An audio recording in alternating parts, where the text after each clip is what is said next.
Moderate to brisk voting is underway in the third phase of Lok Sabha elections, covering 93 constituencies across 10 states and 1 union territory. Voting began at 7 a.m. and will conclude at 6 p.m. with variations in timing for certain regions.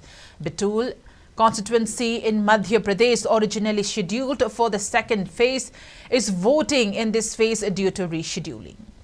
The Anantnag Rajouri constituency in Jammu and Kashmir, initially slated for this phase, will now be held in the sixth phase. Surat constituency in Gujarat will now witness a polling. Reports indicate long queues at polling booths with enthusiasm among youth and women voters.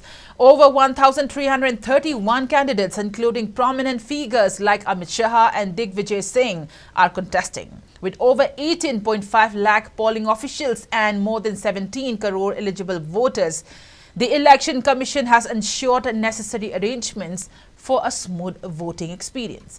According to ECI, voter turnout of over 39.92% was recorded till 1 p.m.